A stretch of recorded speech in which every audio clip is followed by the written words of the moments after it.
Hello, all you Yoko Simps, and welcome back to the TPP podcast. I'm Yoko Simp number one, and I'm joined by Yoko Simp number two. I. This is actually a worse intro than the previous one. That's why we're not adding the previous one. Then, if you're not a Yoko Simp, then who the hell are you? I am Poker 2004. I will remain as Yoko Simp number one. Actually, everyone is a Yoko Simp, but you, Pokeyard, so feel No, why would blessed. I simp for, Yoko I. Ono? What are you talking about? Yoko Ono? You mean that Yoko Ono? Okay. Right, Yeah, last. why would I simp for Yoko from Gurren Lagann? No. Well, you are a woman, and as a woman, you need to have taste. Decoy, this is getting worse by the minute. Last time we covered week 5, and we predict week 6. And this time we're going to cover week 6 and predict the last week of playoffs being week 7. So, week 6. Very eventful is the correct terminology. Well, actually, I've been saying that for every week, but this one definitely seems to be the most crucial week as it divides everyone in terms of what the standings would look like. Specifically for the middle of the pack teams. The ones made it in top cut and the ones being in lower cut. So let's review every single match, shall we, before we flip tables or something. Dang, Decoy, do you have a table prepared? There's one in the back. I'm ready for it. Alright. No First, way.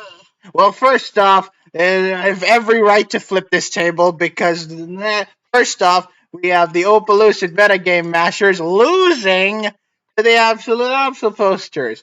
What the hell are we As I doing? thought, What the hell are we doing losing a week? We've never lost a damn week before this, and this is the point where you lost a week? wait, you guys have never lost a week before that? Oh, wait, we lost to you, didn't we?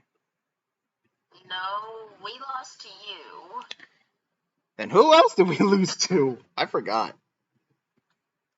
Wow, forgetful Miko is forgetful. Let me check. No, it's because I have a selective memory and I refuse to take losses. I refuse to take L's for our team. Our team just Y'all lost to wins. the Articunos, Miko. Oh, that's right. We Like, did. bad. That's right. Well, again, selective memory. We choose to forget that, and now we but lost graciously, except for that one time. Anyway, let's review the game, shall we? First off, we got Black Knight go in, losing to the Number Man in quite, Ain't nobody surprised. but in quite the unexpected game, right? There was a bit of a controversy considering the teams they brought, didn't they? Oh yeah, they both brought an illegal mon. The exact same illegal mon. Now I don't keep up with the Poke AA, but I assume this Blood Moon Ursaluna, is the illegal mon brought. Yep. Yeah, I kind of figured that would be the case, but you know what? Since they both brought it, I guess the matchup stands because they both brought, going by tournament rules. Both teams used the same code, so yeah, basically. Well, yeah. Credit to later in the thread, Longheap actually posted the defense of either team that it was to why they brought it. So yeah, I guess this matchup still stands. BKG had the lead up in this match. In this, had the lead for the first early parts of this game, using Iron Treads to take care of Shaman and Regieleki even after Reflect is up, and Ogre Pawn using Ivy Cudgel, crit kill and Oko, the Blood Moon, who previously used Quick Draw to kill Iron Treads. And then Manaphy happened. Remember the Manaphy? Yeah, I think so. The Manaphy having motor drive against Zapdos' Thunderbolts, and using stored power against everything else for TNM to Oh get the yeah, safe win. that makes sense. So yeah, Manaphy was brought in, just came in, got the motor drive off, and then just proceeded to sweep everything else except for the Iron Treads, but that I already mean, died. it's a good ability for Manaphy. It makes sense, especially when you're running stored power, because like you think you're gonna hit super effectively, but it just gains another stat boost, and stored power becomes even more powerful on top of the tail blows. Instead of being immune to a weakness, you instead use it to your benefit. And that's exactly what the Well, TNM did actually, and won. it's both. It's not an instead. It's both. Yeah. It works both ways. Yeah. So TNM got the win. Not surprising win, but still a win. And the second part of the not surprising a win, but it's still a win, the Dragon Master losing to Ice Master. I mean, there can only be one master. The dragon, and Ice beats Dragon. Ice beats Yeah, Dragon. that's So the yeah. thing. Ice beats dragon. So So if you have the dragon master facing the ice master, naturally the ice master wins. except when you're Mega Ray. So Ice Master not taking it easy by immediately setting off hazards via Tyranitar, which Ad had to play very carefully around to remove them. Not much really else to say about this game. Ice just outplayed Advita. It was not a hard win for Ice. Tyranitar carefully placing hazards while Urshifu did most of the work, being the usual threat that it is. Magirna providing great support. It was just an Ice domination. And Advita had a really hard time playing, which I feel bad for. He prepped well. Stab and Mega chat in our team chat was pretty active, actually. So, yeah. It was against Ice, but, whatever. Outried, I guess. Next up, it was supposed to be me versus Temp, but I chickened out, so I had to sub in Chris CP to fight Temp. And you know what? we tried. We tried our You hard. tried. We tried, but it wasn't effective. Pyukumuku immediately getting O code by +6 play rough didn't help matters, only for it to bring down Tinkaton with it via innards out. So yeah, never SD6 to +6 on a play rough on a Pyukumuku because odds are that could carry innards out instead of unaware. And if it's doing that much, then yeah, you know what to expect. You just lost a sweeper. Yeah. did you guys run unaware or innards out on yours? I don't remember. No, we ran innards out, but it didn't do as much as Temp did. It was it Yeah, was. it's interesting to run that. I mean, it's good. I would expect unaware to deal with the setup sweepers you guys had as options. But that's I suppose easy. innards out is a different way of dealing Yeah, with it, though. yeah. Unaware is easier, Pokeyard. You gotta understand, as a same six player, you don't think with the norm. You gotta think differently. You gotta think outside the box. And yeah, innards out proved to be the good ability here for Pyukamuku instead of your tried and true box standard unaware. Temp played to his advantages and ultimately played better, using Arboliva to leech seed Shedinja despite being tricked, outplaying Chris's Pyukamuka with his own Tinkaton, and then Shedinja and Conkeldurr just took out the rest of Chris's Mons for the win. Next up, OU, we got Sylveon versus Shiloh. One Sylveon. of the games you did win. Yeah, it was one of the games we did win. I was proud that day. I was proud because we were losing 0-3 that one week that of the lead up to Saturday. We were losing 0-3. And then we just had a day where we did really well, and we got to tie 3-3. This was one of the games that happened during that day. Sylveon had the advantage early by low kicking and OHKOing Corviknight while it was trying to roost on turn 14. Very eventful turn there. Very good at removing Corviknight. Also, Shiloh brought stall. Shiloh brought hard stall. Hard stall, like the kind of stall that makes me go, ew, that's disgusting. Hey, that's talking. That's talking crap about one of the players you used to own, and now you don't own them anymore. I'm talking about stall. I'm not insulting Shiloh. But yeah, Shiloh brought hardstall, and Sylveon just found ways to break the hardstall and used it to his full advantage, knocking off Skeledirge's boots to be hazarded, toxicking the unaware Clefable while it was setting up Calm Mind. I'm surprised that wasn't Magic Guard. And then yeah, eventually having Zamazenta kill it with close combat and just doing well against the rest of Shiloh's team. So yeah, you don't bring Stall against Sylveon. He will cook.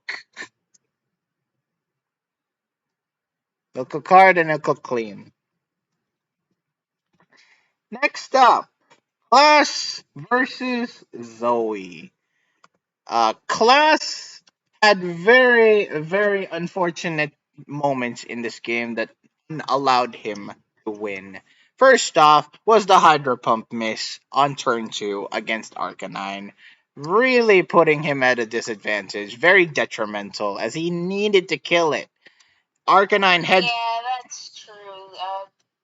Was Sun up during that? Sun up. I feel like Sun. No, Sun was up. Yes, Sun was up, but Did still kill? I would think it'd still kill.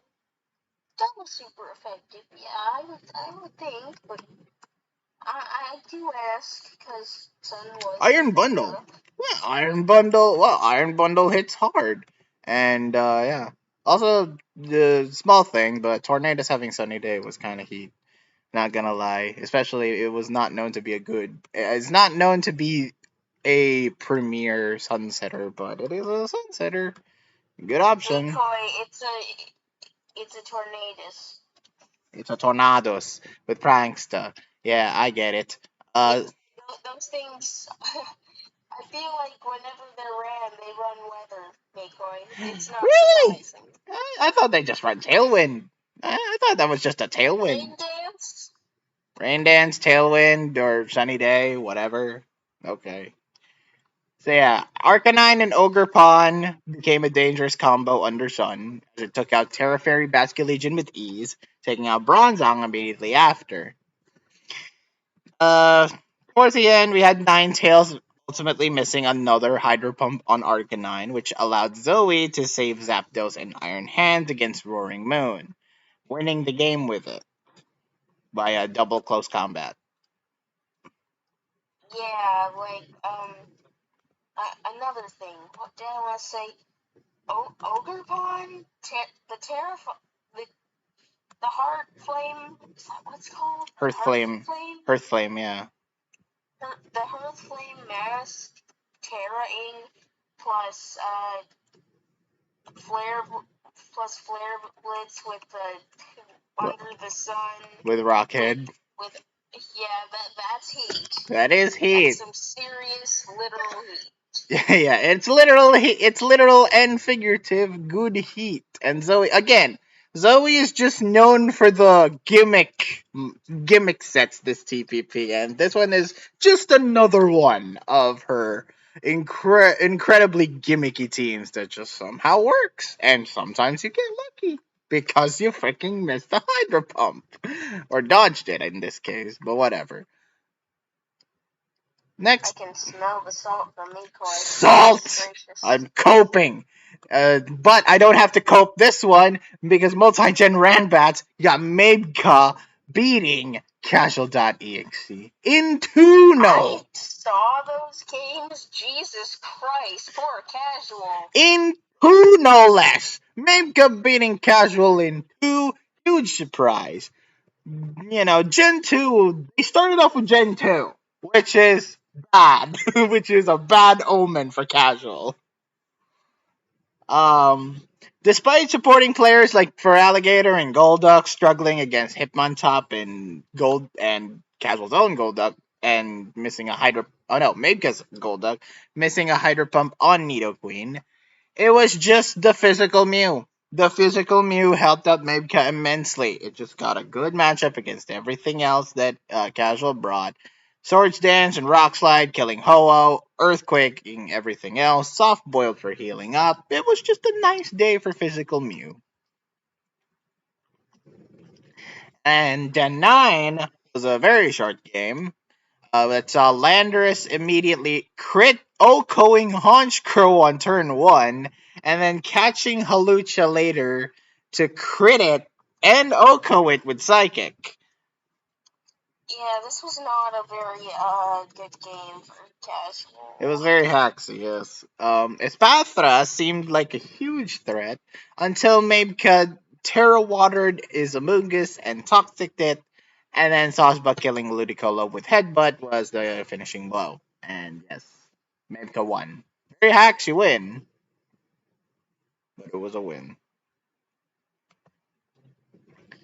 Next up is Eggs versus the Strap. Well, first off, Mega Tyranitar beating Mega DNC via crit foul play was interesting turn of events there.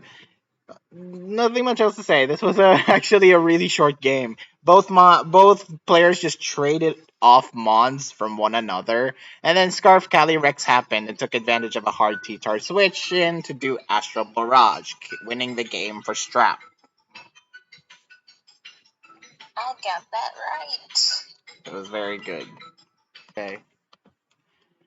So yeah, this was a very short game. It was just it was very uneventful. It was well, was this the game with the Terra?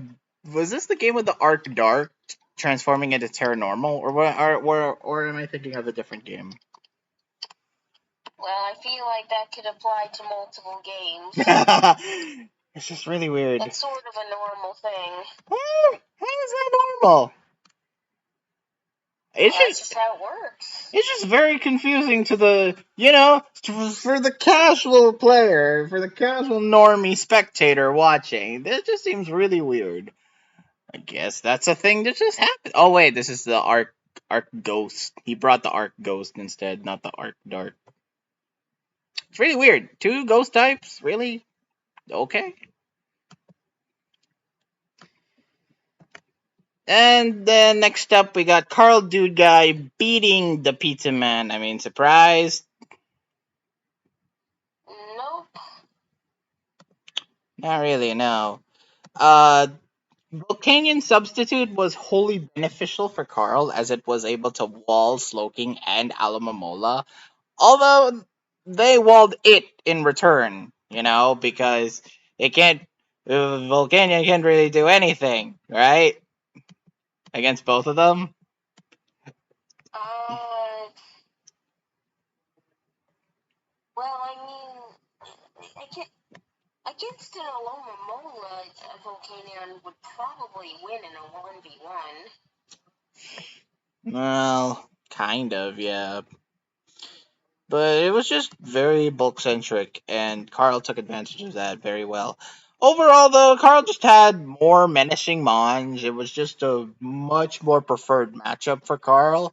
He was able to outmatch Pizza Man very well here, using Great Tusk to get kills off of Tomahawk and normal Ghost Garganackle, and then Dragon Steel Eye Dragon just getting the final kill on Astrolotl for the win.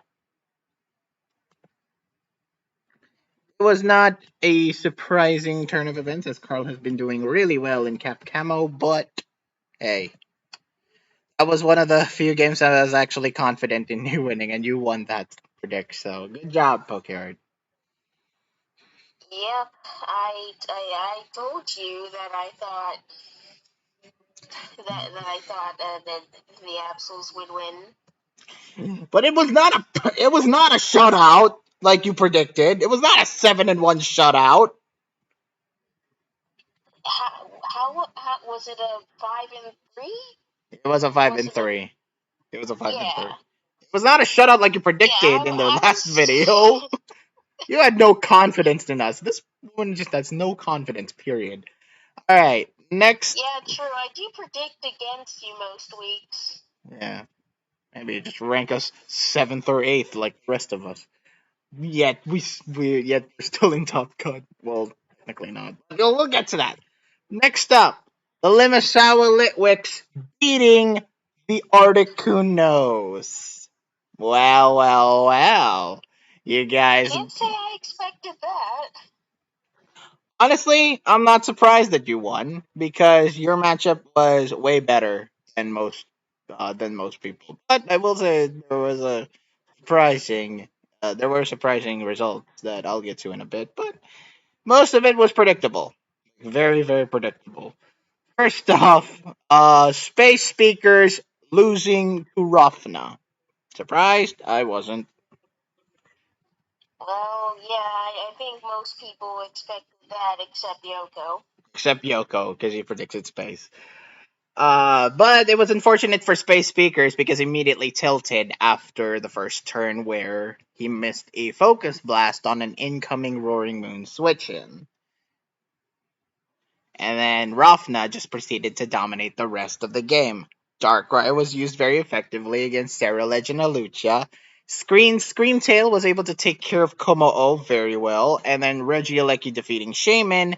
And despite the Greninja late game threat, defeated it via not having enough water shurikens, or it wasn't doing as much to Weavile, who proceeded to ice shard it and win. So who should we credit for the building? Was it you? Was it Rafna? Well, I don't build for this tier. It was mostly Rafna. Oh, good job, Rafna. Good job, Rafna. All Rafna, if I'm being honest. I don't know if he had outside help or not. Goat. He is still a goat. Next up, Oakley's beating Axel. Right. I was right to predict Oakley's. So what happened? Well, let me tell you. Gravity happened, and gravity was very helpful for Oakley's side of the field. Immediately throwing off Axel pretty early on, I would say, with turn 2 Gravity Landorus, immediately killing Agronite Tyranitar, despite being poisoned by Mortal Spin Toxapex earlier. But yeah, Agronite Tyranitar. Huh? Filter? What? That's been a thing recently, haven't you noticed? Filter? Is that really the It best? was. I'm pretty sure it was used in like several games this week. But is it the most helpful? The most useful ability for It's Tyranitar? bulky, and it takes hits quite well, and it can heal, and it can parting shot away. Yeah, like look, Talks next use it. Toxapex use it, but Axel using it, I never would have thought Axel would be. Uh, Advita and Ice Master used it. oh, did they? I didn't even notice. Uh, Turn 16 saw Desolate Land Meloetta take out Landorus via tanking its Earth power and crit killing it with Boom Burst. A Gravity Blissey helped out Dragonite immensely as it was able to hit Earthquakes on Latiasite Toxapex. Scissorite Snorlax looked unique in quotation marks as it took out Meloetta with Population Bomb, and then Flying Ground Great Tusk was able to win via Precipice Blades. So a well done, well supported win by Oakley. It was a good game by both players. I definitely do think that the game could have swayed either way. It just so happens that Oakley's got the better matchup and the better win. Yeah, you see, Oakley's had like a very, very good matchup. Very Like good. that should have been unwinnable for us if you just look at our team. Yeah, definitely Notice prep how better. 5 of those are weak to ground with under gravity, and the only one that isn't weak to ground has pretty special defense into a into a into a red Orlando. Third Orlando, Desolate Land, Meloetta, and yeah, having great Tusk around because of its flying groundness. Yeah, it was just an unlucky day in the park for Axel, and Oakley's definitely prep well. Definitely prep well. Oakley's did almost throw a couple Where? times, I think. Where? Well, I don't know the exact terms. Yeah, I'm just saying what Axel said, and the fact that we got closer to winning than we probably should have. That was unique. I didn't even notice, but yeah. I Axel, mean, if you're look, watching, it was comment. actually pretty close despite the absolutely horrible matchup. It just goes to show you. Again, it just goes to show you how incredibly skilled Axel is in Stab and Mega. Like, that dude, even in an unwinnable situation, can still pull off almost wins, but not quite wins. So, so yeah, credit to Axel. Looks strong in defeat. Oakley's got the win and is still undefeated. Man's still undefeated, ladies and gentlemen. Uh, National Dex, same six. We got Dracloak beating Lady Settlement. First off, well, actually, one of the more crucial matchups and one of the crucial turns that happened in this game was Lady trying to shell smash Turtonator under screens in turn 4, but Dreepy thought ahead and got off Lagging Tail, which forced Turt to go last. Switcheroo lagging tail. Wait, what? Switcheroo lagging tail. I mean, yeah, Switcheroo Lagging Tail. Never would have thought Delmice could learn Switcheroo, but know what? No, it carried in Gen 7 and 8, I think. Uh, Lady's Turtonator, first to go last, as it died to Toxic and then Dragon Pulse later. Then Dreepy just dominated, using his own Turtonator to Shell Smash sweep the first half, encoring Lilligan to only get down on Quiver Dance while Mega Gallade killed it, and got to kill his Lady's own Gallade at the end, which strangely didn't Mega and ultimately won. What? I'm pretty sure it did Mega. No, Lady's Gallade, not Dreepy's Gallade. Yeah, the Ladies Gallade did Mega, didn't it? No. I don't think it did. I'm pretty sure it did. I mean, let's check then. Let's confirm. They were both Mega Gallades, Maycoy. Oh, they were. Well then, all right. I'm proven wrong, but still, though, Zen Headbutt ultimately picking up the win uh for Dreepy, who is now 2-0'd. Like, I gotta wonder, did Lady Solomon's run, Psycho Cut, with the intent, like, thinking it would be boosted by, sharpness, or was it for the 100% accuracy? Because, remember, Mega Gallade doesn't get sharpness. No, it gets enough That's focus, why yeah. that's why Dreepy opted for Zen Headbutt. It hits slightly harder since there's no sharpness. Right, and yeah, it's totally the better move in that situation, and yeah, ultimately, Dreepy played better. He's now 2-0. He's your premier. He should be your premier same six player by this point, Pokeyard. I Next, think it's a question anymore. we don't get the question. Mystery OU. This one you got a question. JJ09 leave losing to 7U9I2. 7U played the long game to his advantage, while Hazard using Hazards fairly well, while JJ was just keen on ending this quick with setup moves. I feel like JJ was played like he was on a time limit and really was pressurized, while 7U stayed calm and played a long game. And it played a long game to his advantage. In hindsight, maybe bringing 8 Mons yet not a single hazard removal wasn't the best idea. Right, right. I questioned that build heavily, Poker. Like, what the hell? What the hell? JJ did not bring a single hazard removal, or in a tier full of And hazard in bonds. hindsight, perhaps we shouldn't have brought Frostlass to to the game itself. I mean, like we shouldn't have chosen it. Right? You could have. You literally could have. I mean, it was a good lead, I guess, but like, I mean, Didn't end up actually doing anything useful in the long game. mhm. It's a threat. It's a threat. 7U bringing Ditto, making it useful against Thunder's Therian, who was a massive threat to his team. And then Cresselia managed to 1v1. Oh no, Cresselia tried to 1v1 outstall Thunderous and Skeledirge to no avail, as JJ, I think he forgot that he had Moonlight because he did not click it for a couple of turns. Yeah, I don't really know. I mean, I feel like Skeldridge probably won that 1v1 in most cases.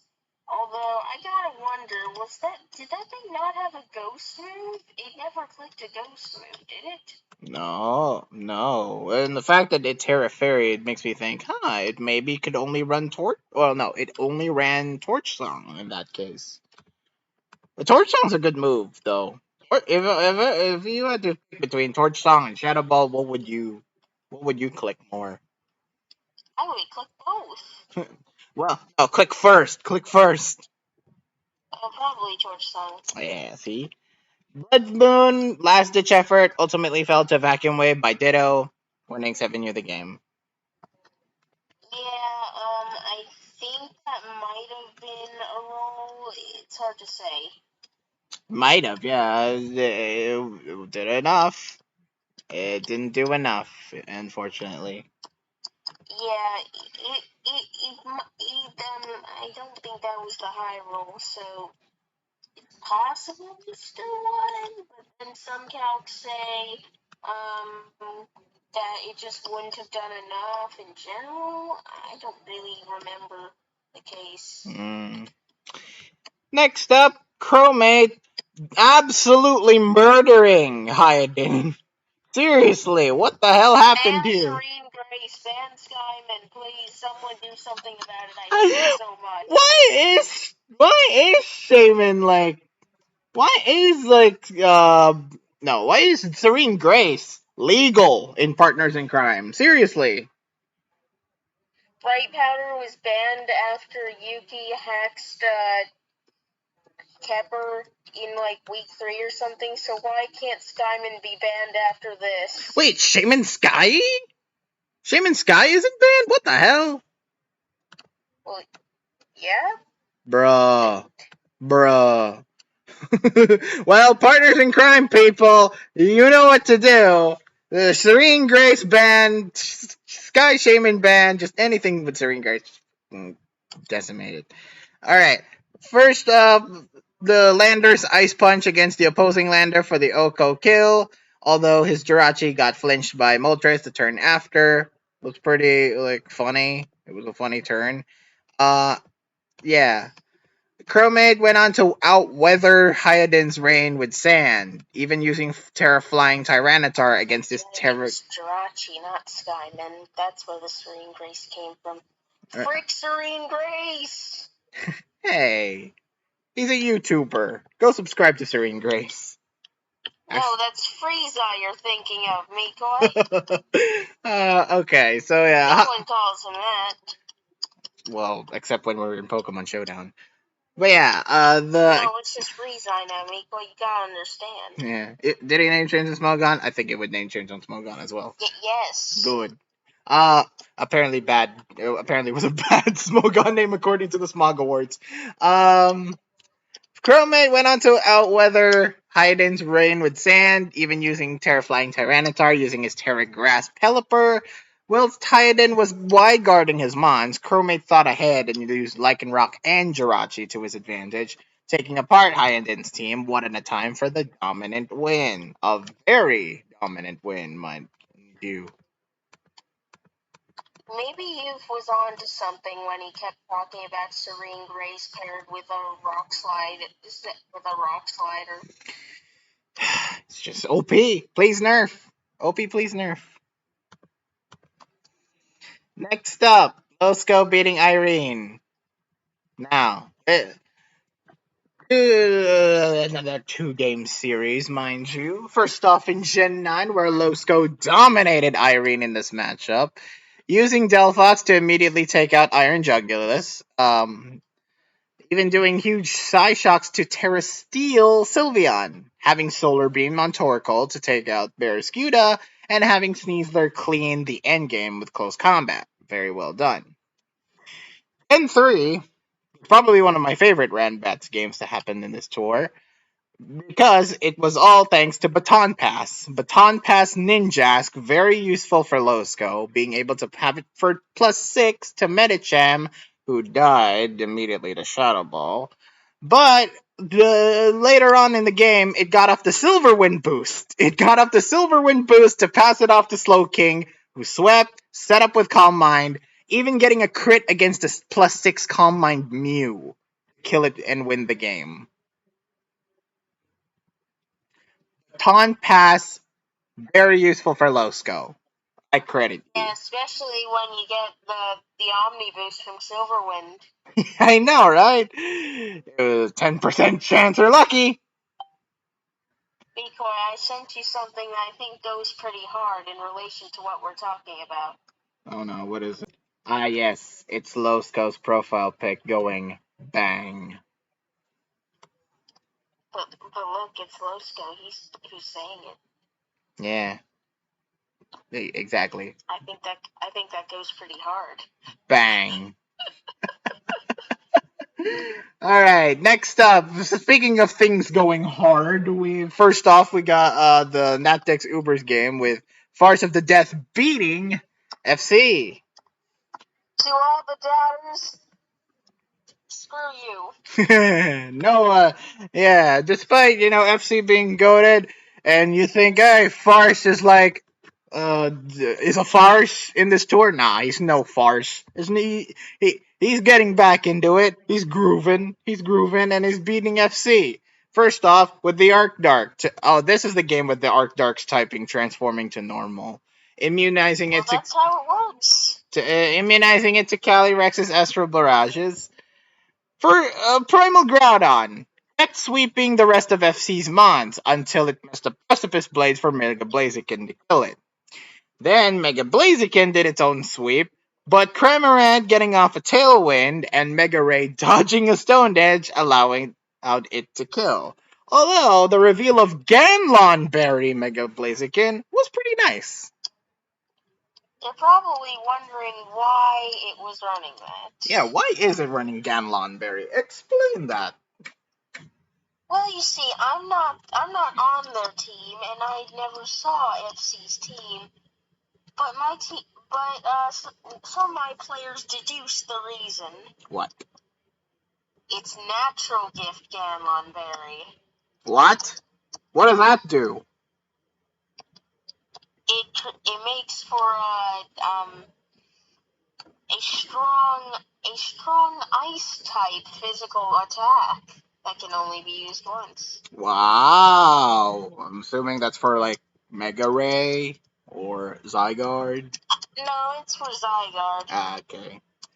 Alright, Farce finished There's off. a reason he didn't use it against Farce's own Mega Ray, after all. It wouldn't have killed, apparently. Ah, I see. But Farce finished off the Necrozma, just casually winning by that point. Yeah, casually winning Farce of the Death against FC. Then Camo Cap happened with Euphanos beating Mossy Sandwich. I think. To all the doubters, screw you as well. I think. What? Let me know. Actually, let me know in the comments below. What is Mossy versus Youth's record right now across multiple tours in Smogon? I would think they are tied. Because I Yeah, know, I gotta wonder about that. yeah, it's not just TPP. I want to know, like, multiple tours. I know Mossy and Youth have fought several times, and this is just one of their really, like, like up and downy games, but still, I just want to know the record. Youth got lucky in this game, freezing Glimora early on, enabling it to get off many toxics with corrosion, so unfortunate there. Argonaut stalling out Manaphy's dazzling gleam and substitute for a bit, whilst managing to get spikes off. Tauros then swept half of Mossy's team using Raging Bull against Glamora while managing to close combat both Argonaut for the kill and Alamomola for massive chip damage. Mossy really tried playing well, really played well at the end, really tried to win him with the clutch, using Crucible and Alamomola as a solid combo against Euphysnos' bulky team, until Meowscarada had the perfect opportunity to flower trick them both, winning Youth the game.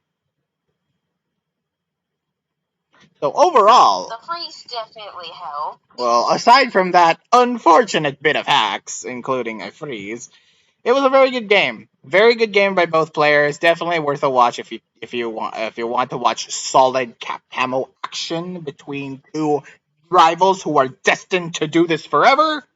That's a game for you to watch. Also, Mikoy, you were talking about earlier how you were very happy and very proud of your team for like going from 0 to 3 to 3 to 3. Yeah.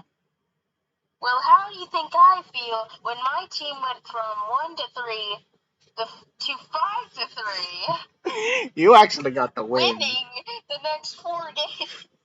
You actually got the win by that point. So, well, the remaining games were what? Mossy versus you, Farce versus FC, something versus CP something. versus LS, and what was the,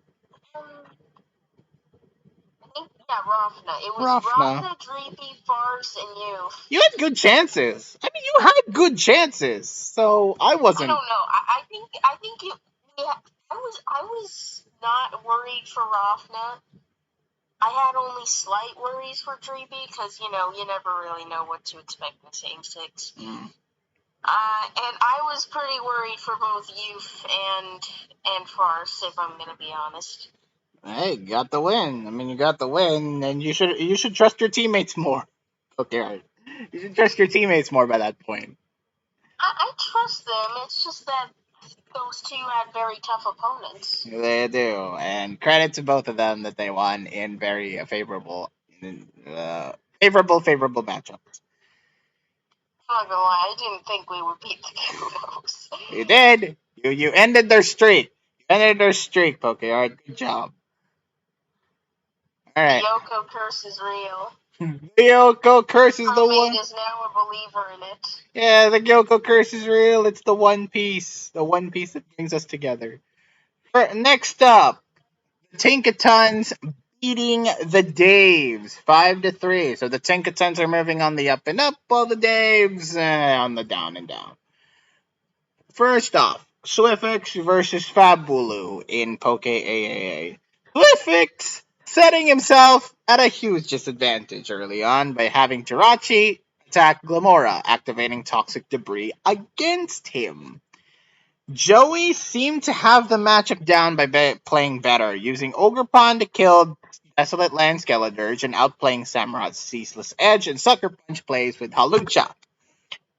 Ultimately, Swiftix had Triage Coma O win, taking advantage of an incoming hard switch by Halucha and netting himself the win. Joey talked about You it. see, Hmm? Joey Cho. Yeah, where was the show? I didn't. I was watching the game. I was like, huh, where was that choke Joey talked about? It was when Joey switched Halucha out. Ah, yeah, yeah. In hindsight, maybe he shouldn't have done that because Halucha was in a good position to win. But You yeah, see, Joey did it because he expected an Aqua Jet to come off from the Samurott. right. But apparently it had no Aqua Jet. It had no. So It was he it only was Sucker Punch. he got debated. He got debated. He got debated Yeah, quite so a bit. Joey threw, and Yeah, by the time he realized it was not Aqua Jet, it was too late. it was too late. Next up, Meta versus Toxinax. Metas. Now, Meta, we've doubted Meta in the past. We've doubted Meta because we didn't feel like, oh, he's not doing well in Stab and Mega. Why are you slotting him here, bro?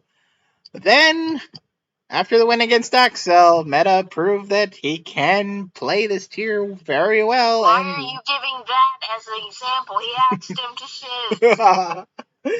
but you know what? No. Despite that hacks you in, I think that was the turning point in which Meta was like, I can win in these tier. I can build well and I can play fairly well here. So yeah, this the experience that he's gained over the course of this tour proved him to be the better player. Many people said that, well, I personally think that Blood Moon should be an automatic ban after the Oko on the Goldango. After I saw that, I was like, "Yep, Blood Moon's got to be banned soon." What? Oko on the Goldango? It Oko the Goldango. Yeah, but why does that make it broken? It's it's just bro. No, it's no. That was just a me. That was just a me reaction. That was just a me reaction. My general reaction of the Blood Moon should be banned in this tier. So yeah, despite the gravity play, Nex still managed to put up a fight with Lando beating Urshifu via the switch in, Garchomp by a precipice, and Garchomp with precipice blades. But Meloetta and Regieleki proved to be hard hitters and handily won against Nex. And you doubted my prediction. I just thought Toxic Nex was better. And unfortunately, no. Meta's experience proved him to be the better. I Yeah, rescind. well, Meta hasn't had the most impressive TPP. Uh, Next is like winless, I think. Rip Nex. Rip Nex. Or let me check actually. No, he is. I can tell you. Oh no, he won versus the strap. That was it. Oh. But that wasn't. That was in a different tier. Yeah. Meanwhile, Beat Axel. Beat Axel. Meta is 3-3 actually. Oh wow. It's okay. Oh wow. I thought Meta was like 1-3 going into this. Okay. Barely got two No, other he's wins. actually. You're not wrong. Since his week versus Axel, he has gotten two more wins since then. Damn. Good for net. Good for Meta. Good for Meta for improving. All right. Next up, DXE versus TPP, a battle between two friends, and oh boy, what a matchup this was. What this came down to is so This unfortunate. was the final few moments were tense but incredibly stupid. First off, TPP's Milotic clearly outspeeding GXC, tried toxic stalling while GXC's Milotic tried to break it using Refresh and Hidden Power Grass. Grass? Electric? I don't know. It was super effective. Milotic then burned TPP's Fortress, burned it, which made its Custap Berry explosion a lot weaker by comparison. Rip. TPP's Overquill having Rain and Swords Dance allowed him to dish out powerful liquidations, also giving Valiant a benefit because it also carried liquidation. However, GXE may have killed it because of his own Overquill's liquidation. And then, yeah, the final few moments were very tense. GXE's Iron Valiant outspeeding TPP's, killing it with Spirit Break. Volcarona in a good position to Quiver Dance. Unfortunately, missing a Hurricane on the final turn, which allowed GXE to just liquidation the Volcarona and won. Yeah, GXC won to a hurricane miss. Wow. That was Oh, that's a correct predict for us. yeah, but I feel bad for TPP in that situation. Jesus Christ, he got robbed. He got robbed of a win. Yeah, that was technically a robbery, yeah. And you know what? Both players did well. TPP still looks strong in defeat. He just got hacked at the end. Next up, Ewin beating Dex. Wow, this produced some salt and Ewin's memes apparently. So Dex got a lucky break on turn 11 by crit killing Cresselia with Terra Ghost Hex Dragapult, putting himself at a disadvantage early on.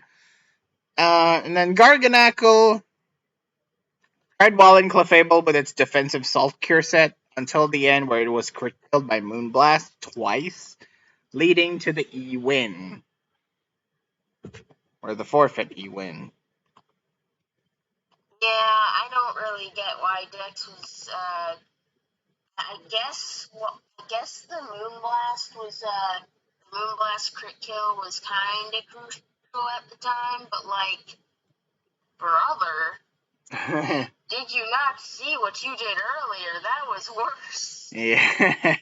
It was worse. It was worse, and ultimately Dex had that happen to him, and Ewan just ultimately played better. Yep. Next up, Frixel versus Zern. What the frick happened here? I do not know. First of all, Frick sets up Hail and Nasty Plot on the first couple of turns, which allowed Zern to get a nice pivot to switch to Ogerpon, which proved to be kind of a threat. Frixel even messaged me saying that why did he Nasty Plot on turn 2? I don't know. I don't know. You tell me. Actually, you did tell me, Frixel. It was apparently like a Boyne play, but still. Yeah. But yeah, it seemed Zern was going to dominate with Ivy Cudgel sweeping and Dragonite having nice support.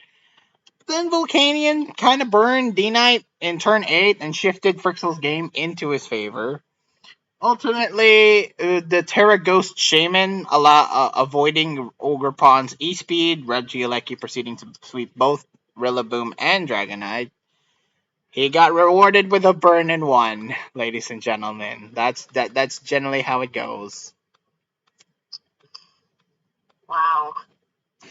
Hey, he admitted it. That was not me. That was not me spitballing. That was what he said. I never said you were spitballing. All right, next up, Super Epic Ampharos beating Hiss. Surprise? Not really. Well, Gen 2 had Super Epic Ampharos having the dominant matchup, using Stantler to get off multiple curses and dish out good return damages. Slowbro was able to wall most attacks that Hiss tried to wall, or no, that Hiss tried to attack with. Crobat using Haze to take care of Poliwrath's Belly Drum setup and do bearable. What? I said Crobat using Haze to take care of. I'm not gonna lie, I don't remember most of these Rambats games because they tend to be long and I don't know. Gen 2 is the worst defender, I know. But Crobat doesn't learn Haze. It did. It did in Gen 2. I think it still does to this day.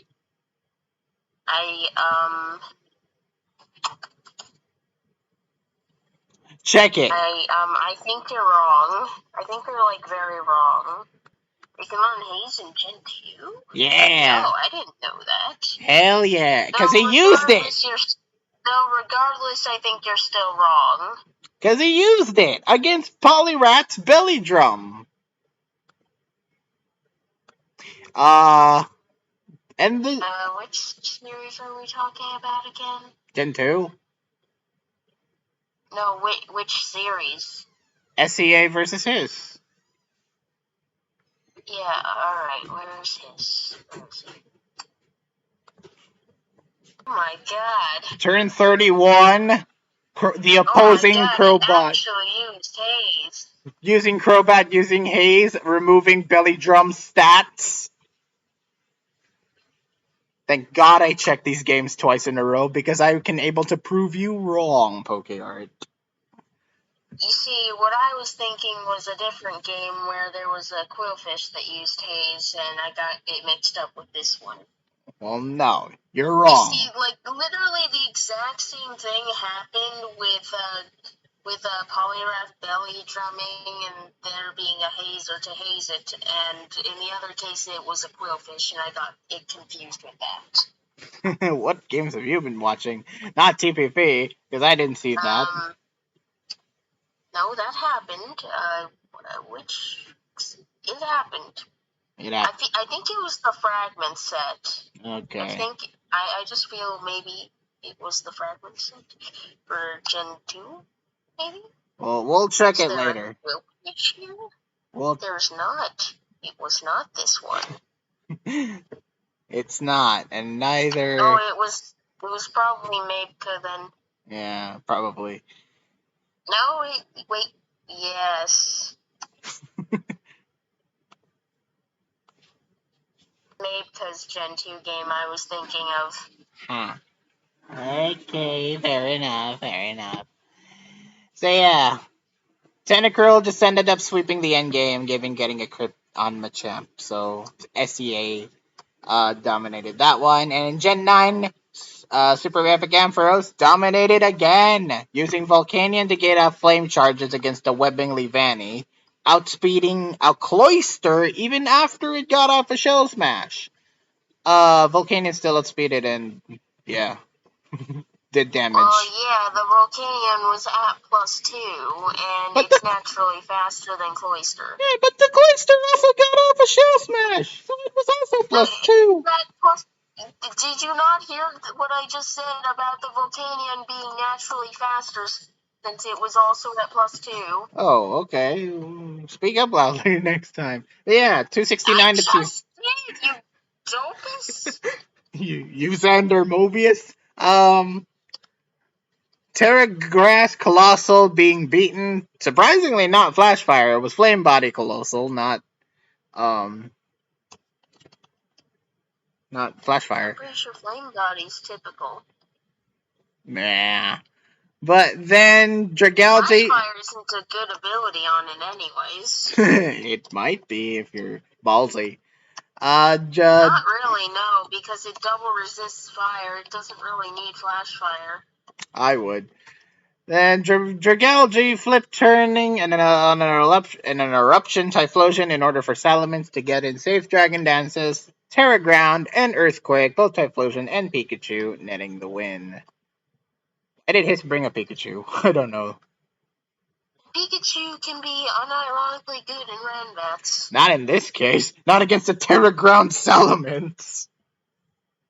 Well, yes. There was nothing he could really do with the Pikachu by that point, though, if he wanted to use it. Alright. Yeah, SEA won. Not surprised. Next up, Taka versus Avarice. This was the first game that happened in week 6, and my god, it was a quickie. It was a quickie dicky. Yeah, that was 7 turns. Mega Ray, threat early on, taking out Deoxys by a scale shot, defeating Arceus after Avarice tried to set up on Swords Dance on turn 3, which Taka took out via Dragon Ascent, taking Groudon with HP Ice to kill it. And Calyrex just swept the latter half. Very short but very sweet win for Taka. And Avarice just keeps falling and falling. I thought, yeah. And don't slot it. Maybe don't slot Avarice in Ubers. Just. Well, do they have someone better? No, but whatevs. Next up, Kepper versus Swag God. This was the penultimate game to happen, I believe, because FC Farce was the last, so this one was the second to last. Swag God tried to implement Iron Press Zamazenta for the most part, using the Iron Defense Body Press set, but Kepper's typings would just simply not allow it to get it a clean sweep. And then the MVP of this game was the Electric Fairy Cresselia. able to tank Manaphy's hits very well, even tanking Ogrepon's physical hits well, whilst setting up Calm Mind and dishing out Moonblasts for the sweepy win. A sweepy win for Kepper. Surprise? Yeah, didn't Kepper like 6-0 He did. or 5-0 He or did. something? He did. He did. A dominant win. And finally, we got the Alcoholics tying the Frostmonks. So the bottom two teams stay bottom. Stay bottom and actually tied. So Frostmonks couldn't even enjoy a win. They couldn't enjoy a tie. Damn, I was hoping they won. No. If they won, the Alcoholics would be last? I don't know. No, I'm pretty sure the Alcoholics would still be ahead of them. Rip.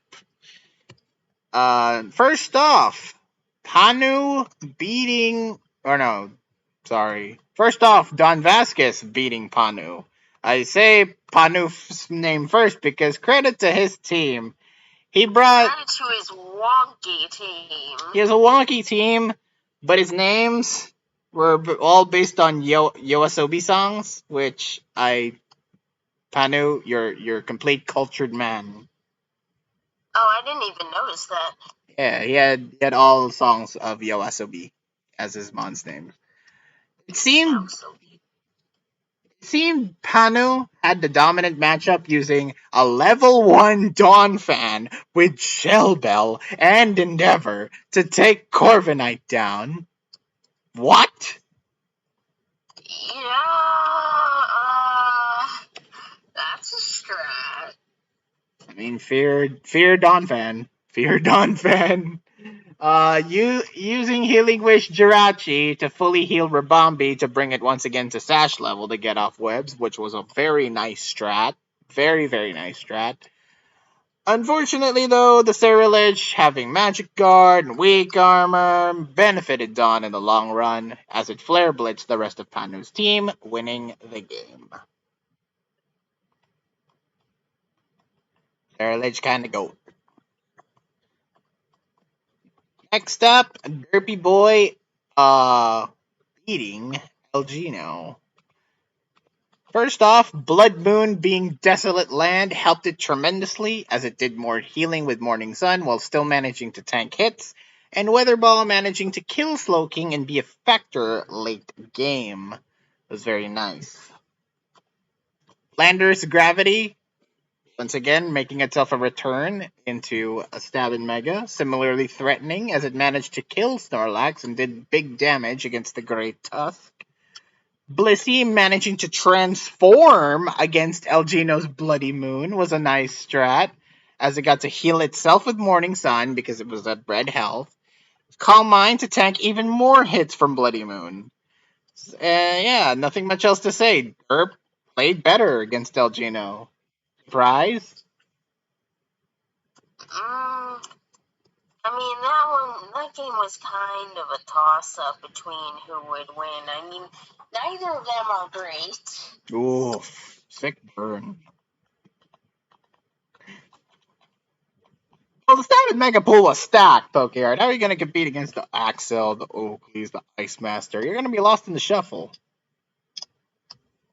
That is very true, Mikoi. That is very true. Next up, same six. We got Drew versus Lechin. Drew had the advantage early on using Beedrill Custom. Wait, this was the game where they both used Beedrill with like some nuts utility. Yep, yep.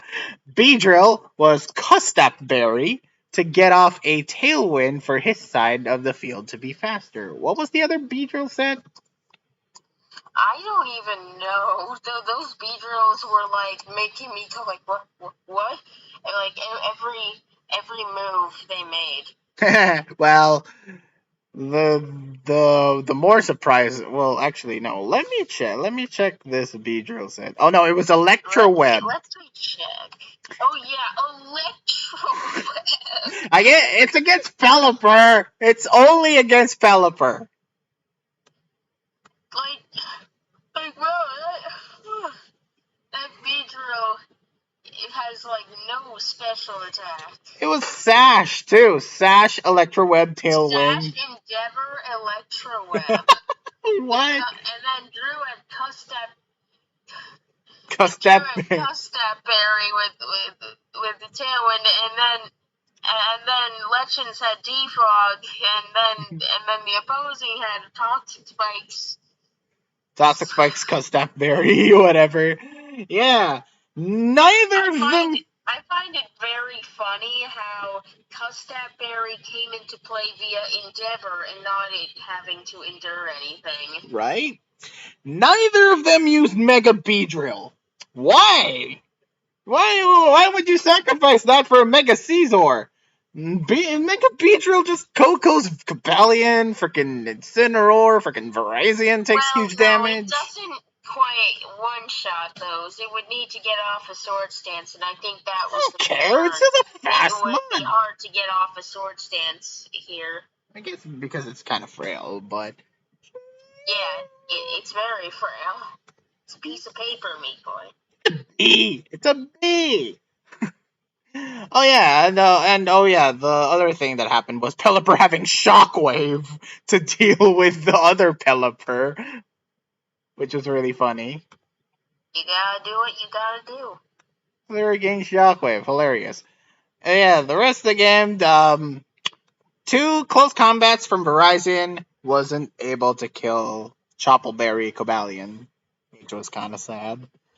Unfortunate confusion happened in turn 13, where Virizion was about to set up screens, forcing the sack by Pelipper, only to have get light screen up for poor Lichen.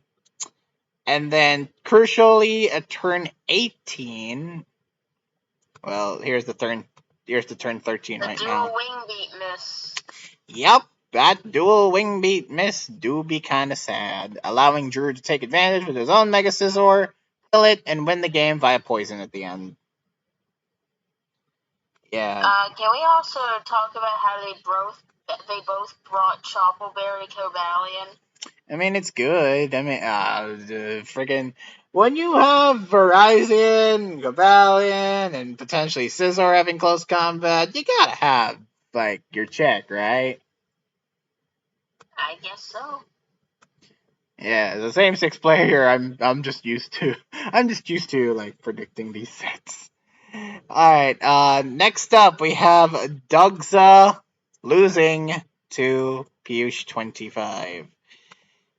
Well, this game. In like a surprisingly quick game or something, right? Well, it was kinda quick.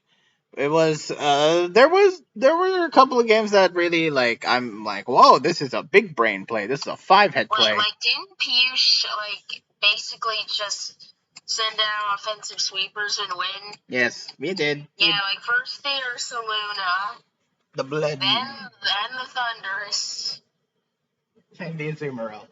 First, there were clever moments how that happened. There was a clever way to outsmart Destiny Bond Frostlass by Garganackle using Earthquake, so it just dies to Salt Cure instead of, taking itself out with it. Very clever play there. Well, Mikoi, I gotta wonder if that was. I wonder. It's possible that was a roll. Like maybe Earthquake could have killed it. And just didn't because it got a low roll. I think, that in that case, he was lucky. Yeah, but also it's possible he could have just opted for the Earthquake because it wasn't guaranteed to kill.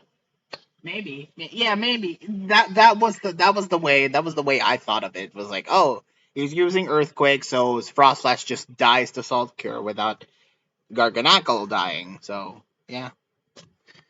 Blood Moon was, of course, MVP of this game, boosting himself with Calm Mind before sweeping, even Terra Poison versus Iron Moth, and, Terra Grass Iron Moth, and then Vacuum Wave being Goldango to get rid of Air Balloon, which I didn't get first of all. I was like, huh? How did Vacuum Wave hit Goldango? Then I realized Mind's Eye. Its ability, Mind's Eye. Yeah, it's Mind's Eye. Scrappy. It's scrappy, but better. Thunderous and Azumarill then took care of the rest. Final turns working together via Encore and Glass Knot, and Iron Moth, Sludge Wave to win. Good win. Next up, Yuki versus Instruct. Oh my god. Oh Oh dear. my god, this game! My god, Pokemon! Turn 1! Yuki's Terra Fairy King Gambit managed to avoid getting burned in order to kill Shaman and Diancie to get off Trick Room and Diamond Storm. But then Instruct, what the frick? He brought Moltres Galar and Terra Grass Heatran, MVPs of this game. Berserk and Flash Fire just boosted up so well. Lava Plume and Fiery Wrath were just able to sweep the rest of Yuki's team. I gotta say, how the hell did that King Gambit avoid being burnt from two lava blooms with a 60% chance to burn? No idea. No idea. How the hell? Luck, I guess. Yeah, but Instruct still won thanks to the Moltres Galar and the Heatran combo. So, good job. Good job, good job, good job. Next up, Fragments versus Sparks Blade, the only 3 game banned set this week.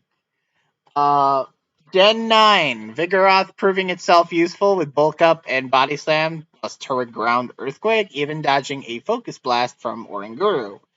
High score, though, paying it back by crit killing it twice. The Vigoroth, I mean. And Ogerpon just kind of won the end game with Ivy Cudgel. It's an Ogerpon. Play the Tail Mask DLC. It's cute. Quite, you haven't played the Teal Mask DLC. I'm a broke man. I don't have DLC, but You only know it's cute because I told you it's cute. It's very cute. It is very cute, and it's got a tragic backstory. It's an Ogerpon. Okay.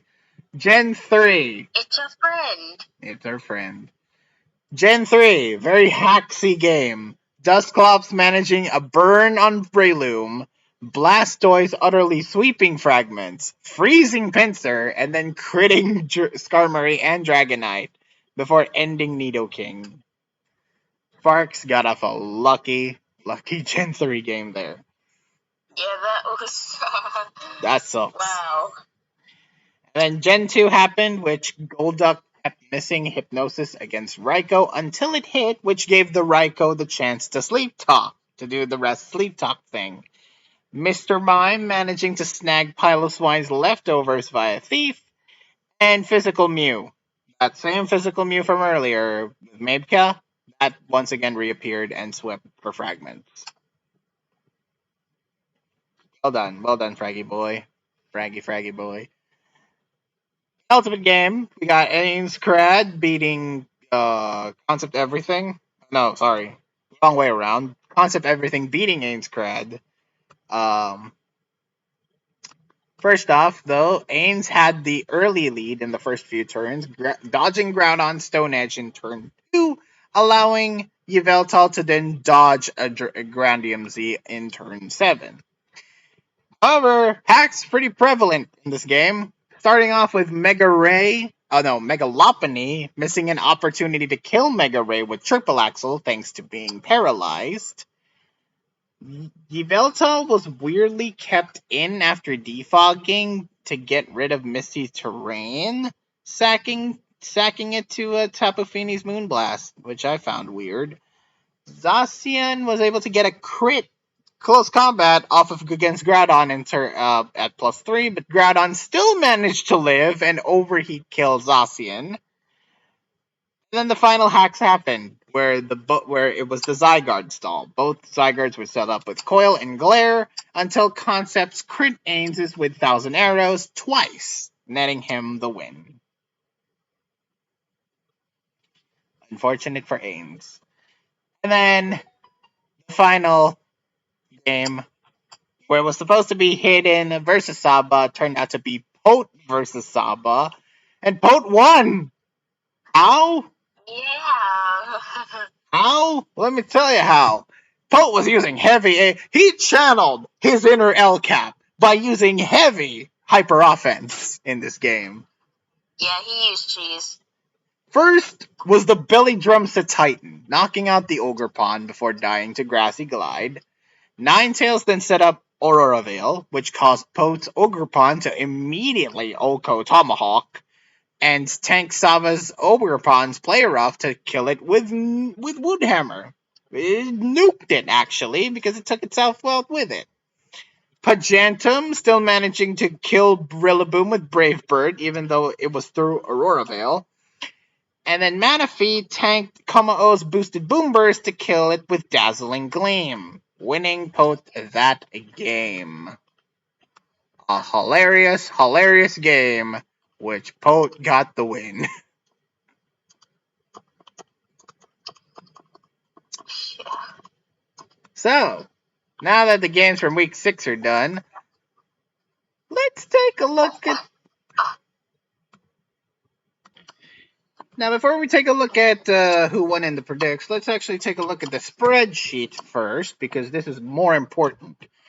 Now, standings as of right now are the Articuno after week 6. The Articunos lead with five wins, 1 loss with 10 points. Absolute Posters coming in second. The Litwicks coming in third. Tinkatons coming in fourth. They are the top 4 right now.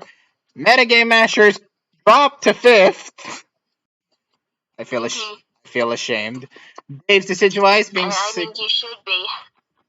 Dave's coming in sixth. Alcoholics are seventh, and Full Moon Frostmonth's at eighth. So the Articunos are number 1. They're guaranteed. That's a no brainer. And Frostmonts are dead last. They can't win. They can't win. They have too low of a differential.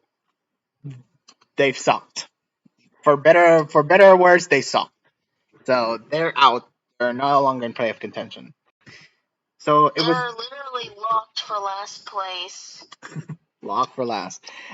So it's really between a race for the 6 here. Who will get the last 3 spots for the series semifinals?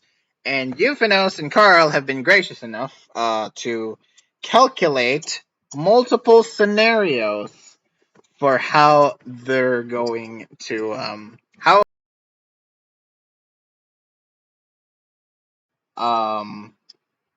how do I read this?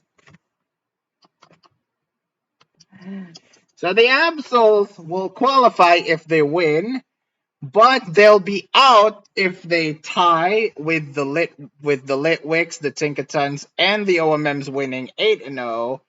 Then but it will go to a tiebreaker if the Litwicks lose. But they outright loss. But Absols would only lose, and they will be out if 3 of Litwicks, Tinkatons, OMMs win or tied. Uh, Litwicks and Tinkatons win or tie. Dave's win 6-2 if L3. Well, how do I read? Basically, if Absols win, they qualify. If they tie, they'll only be out if the Absols tied and Litwicks and OMMs and Tinkatons win, and then they lost if a lot of memorandums would happen if they lose, and they would lose. Similar situation for us.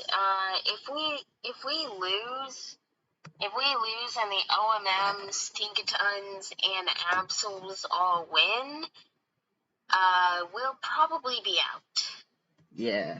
So you're Although, in it. if we tie, we're most likely in, even if that happens. Yeah, you would still have a pretty good chance of like qualifying. You'll only be out if they lost Tustin a bit. If they lost in a pitch of shutout, then yes, they would lose. Outcome as Euphanos outcome 2.5 mentioned that the lower seeded teams would win against the higher seeded opponents. Alcoholics win 6-2 against the Litwicks, then yeah, you would be placed in fifth. Outcome number 3, we have the same as number 1, which would be the higher seed winnings, but if Dave's won against the OMMs and Articunos and Absols tied, then we would be out, but also the Daves would also be. But the Daves would just barely be out, like going into fifth. Um, Everything else just kind of it all just kind of depends on how the week 7 will progress and how everyone's teams will do in the last couple of weeks, and which is really fitting because the last week features the higher seeded teams of right now against the lower seeded teams of right now. So it's dicey. In our situation, if we if we win this week and Absols, Litwicks, and Tinkatons tied or lose, then we'd be in. But Yes, however, if we tie and absence win, I guess, then you we'd guys be out. would need to win over the Daves. You would need A pitch a 7 shutout. to 1 or 8-0 win. Yeah, we would need a pitch a shutout if Absols win, which is really hard given the circumstances. But if If we Absols win and we tie, But we could still qualify if we tied our series and the Tinkatons lose and the Alcoholics tie or lose, then we'd be in. But if we lose, we're out. Like this, if we lose, we're out. Basically like that. But I feel bad for the Daves and the Alcoholics because, first of all, they need if they win, if the Daves win, then literally the same position as them. But they need the Absols to lose, the Litwicks to lose, and the Tinkatons to either tie or win their series in a shutout. And the Alcoholics, they win if they qualify. If our series ties and the Tinkatons lock and they would need the Tinkatons losing. But if they could win 6-2 and Dave's tie, Tinkatons lose, Alcoholics would be in. So yeah, it is really just a close race between all six. And yeah, people might think, oh, we're losing motivation. We can't possibly make playoffs if that was the case. But no, every other team other than the Frostmots, every other team at this point and out has a chance of winning. So it all just depends on week 7. Week 7 is by far the tensest week when it comes in the history, dare I say, the history of TPP. So this one's going to be off the charts, ladies and gentlemen. I am quite excited. You people may be demotivated, but I am excited. I'm probably the only one who is excited because I love TPP. Anyway, let's get to who won the predicts.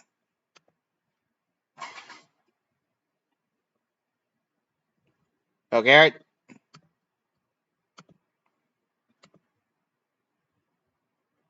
Go Garrett. Pull up the sheet. did you not? What? Mikoi? Yeah, I didn't hear any of that. Okay. Announce the results.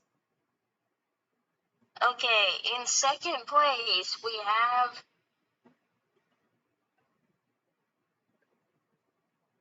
10 out of 24. I didn't even break half. I only got 11. You did worse than Yoko this week. God damn it. Just announce who won. In first place is me with 14 out of 24 predicts. I literally, So still not that great, but better. it was better. And then, yeah, I did worse than Yoko, which is a crime. A hate crime, which never Well, must be I met. also did worse than Yoko because Yoko did quite well this week. How the how? Just announce his win, Okay, well maybe not quite well, but this is the best he's done, and he didn't do half bad. which is Okay, hold on. Let me pull it up.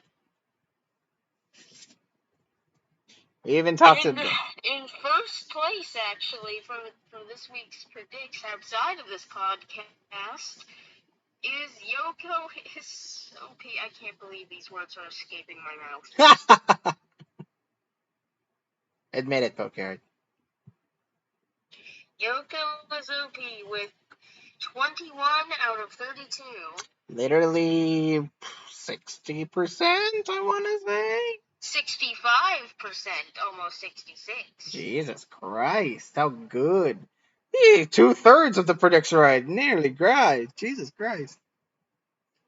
To which, when he learned of how well he did this week, he said, "Woo! A passing grade." That's not in our school. 70% passing grades only. Oh Jesus, really? Yeah. Anyway, Then I so guess then I guess Droopy's question of is D a passing grade was actually warranted. Good yes, lord. yes, it was. So with that out of the way, now let's move on to week seven's predicts in the Tours Paza Premier 5. Docky, it's Tours Paza? What does that mean? Wait, did Docky make a typo? Oh my god, it is a Tour's Plaza! The Tours Plaza. Also, another typo. Welcome to the sixth week. Hello, we're in week 7. Hello. Oh my god, Docky, no! This is why I never. This is why you proofread shit, Ducky. Please. You could have proofread, and then maybe the other managers would have gotten their lineups in while you proofread or something. Jesus Christ. That would have been funny. That would have been hilarious. And now, let's bring on the rule set, shall we? Mystery OU will follow the Freedom Cup rules. If you haven't played Freedom Cup, basically it's VGC but singles. Hell nah. What? I don't like that. Yeah. The Ranbats generations Gen 6, Gen 7, Gen 8. Woo! Some good effing gens! You're calling Gen 8 good? Yeah!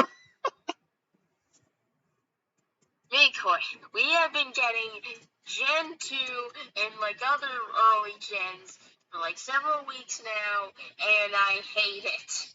Well, This is what bless. this is what was played in TPP last year. This is poetic. This is poetic. It's the Mega Gen, the Z Move Gen, and the Dynamax Gen. Literally everyone's favorite. So, everyone's favorite gimmicks. So, let's now predict the matchup, shall we? This won't take long. First off, the Anastar Articunos versus the Absolute Posters. The Articunos win. Man, I really want the Articunos to win. You know, Yeah. If the I think Articun you guys want them to win too. Yeah, if the Articunos win, the Absols are out, right? As we talked about. Yeah, I think many of us want that. Yeah. Many of us want to see a TPP where the Axles fail to make playoffs. For the first time in forever. Alright. First off, Just for the first time in general. Poke AAA, we got Space Speakers versus the Number Man. Yikes. Space ain't winning that. Yeah, rip Space. Like, how the hell did you for the final wait. What's Space's record actually? I wanna see. Um,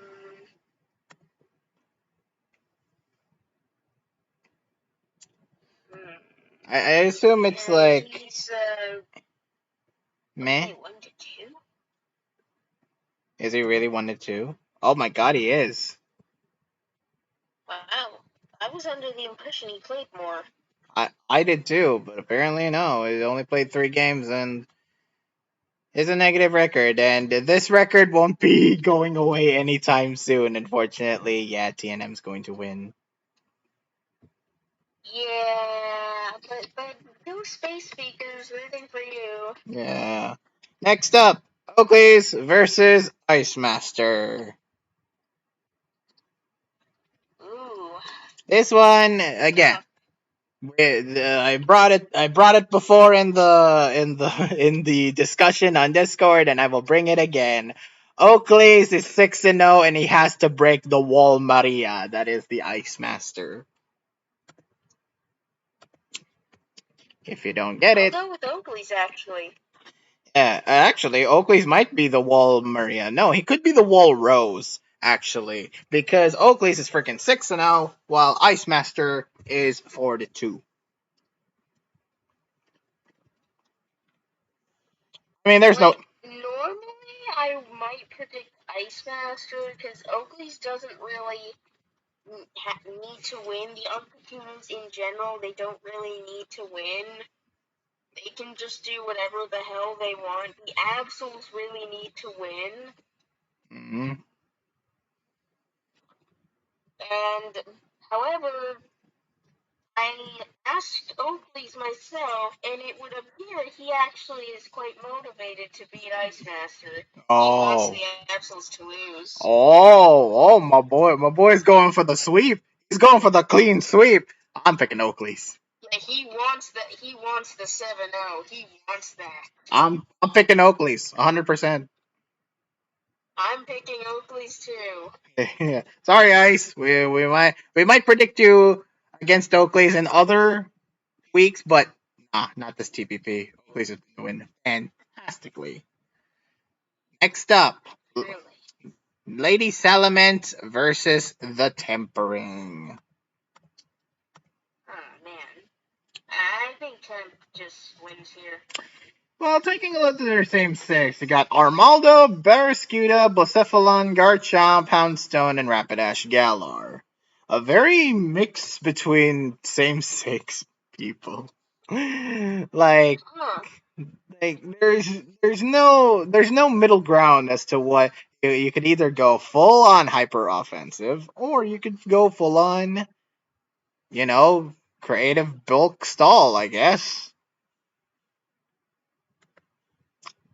You could definitely run Rain here, I noticed. You can, but Blacephalon. Blacephalon indeed, but Blacephalon's got no reason to be running fire moves apart from sheer damage. Oh M- wait, actually, yeah, Mind blown. hmm. You're thinking mind blown, aren't you? Also, it could be benefit because Houndstone runs Fluffy. Yeah, but like Houndstone also kind of just dies to Shadow Ball, no? Also, does Houndstone still carry Last Respects? Is Last Respect still legal? You know, I don't actually know, but I'm gonna guess it's not. Wow, that cripples it. So you say you're picking Temp? Yeah, I'm picking Temp. I'm also picking Temp. Lady Salamence could get a dub on another day, but nah, Temp's a bit more creative builder. I have more faith in Temp winning. Next up, 7U992 versus Shiloh.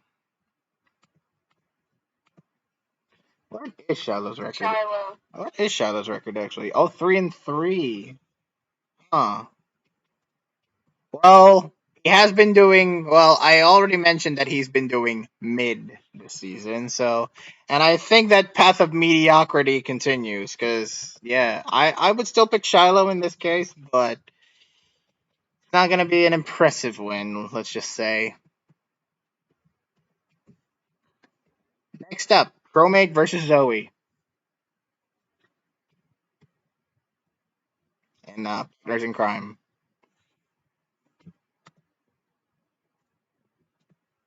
Promate.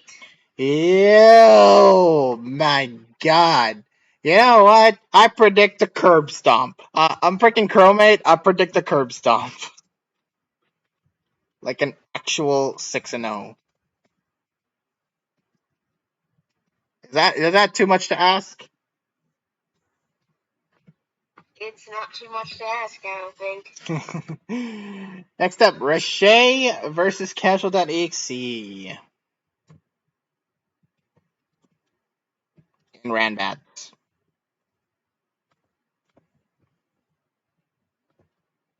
So wins.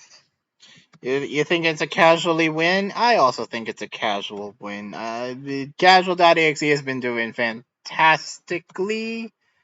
4-2 record, nothing to sneeze at. Meanwhile, What is this motherfucker's 2-0? Oh, Rashad's 2-0, but yeah, we're talking Rands and nothing Rands better like casual. Next one. This one should be interesting. We got FC versus the Strap in Natex Ubers. Oh, I think I'll go with FC, but I wouldn't be surprised if the strap wins. FC is 4-2. The Strap is also 4-2. They've been doing quite well for themselves. You know what? I want to go different. I think I'm going the Strap. You know, that's also a pretty fair choice, considering the strap probably has to try a bit harder in this case because the Absols need to win. FC does not need to win.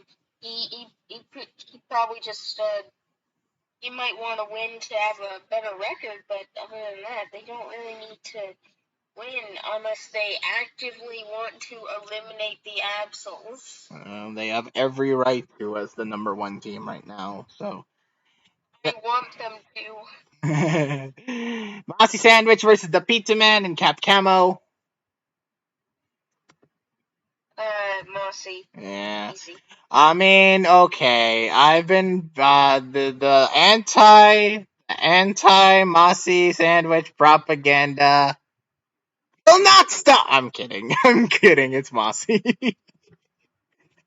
It would be heresy if I predicted the Pizza Man over Mossy. The battle between two foods, I would pick the grosser food instead of pizza because can you taste the Mossy sandwich? No, you No, wouldn't eat that. gross.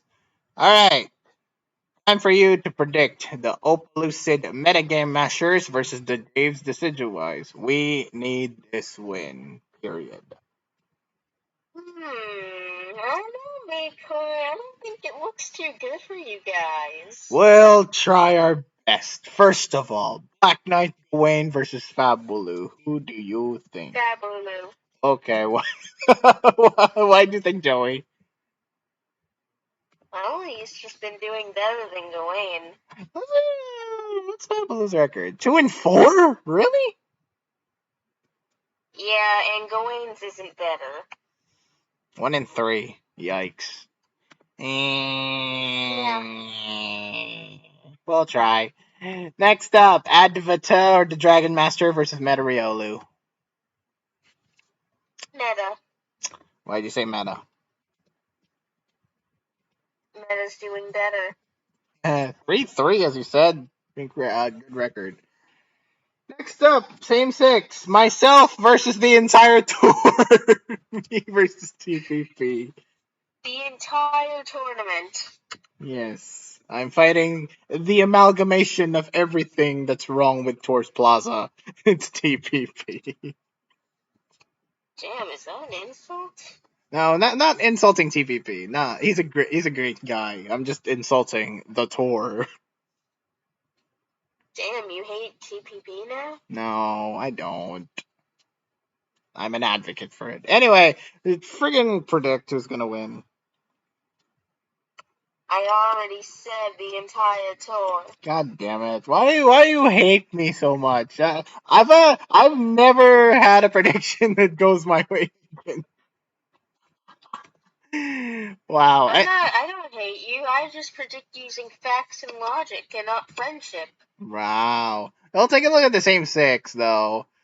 I've been cooking. I've been secretly cooking some things, and hopefully this thing will deliver. I've seen what you are cooking, and I feel inclined to help you. Please, please, I need all the help. If we really want to win the week, I need all the help I can get. Mystery OU, Sylveon use Combine versus Dex. Sylveon used Carmine. This is one of the few matches I'm gonna predict in favor of you guys. Yay. Knowing Sylveon, I know he can cook, and I am trusting my boy Sylveon to cook some hardcore OU sets for this one. Also, X hasn't been doing terribly good.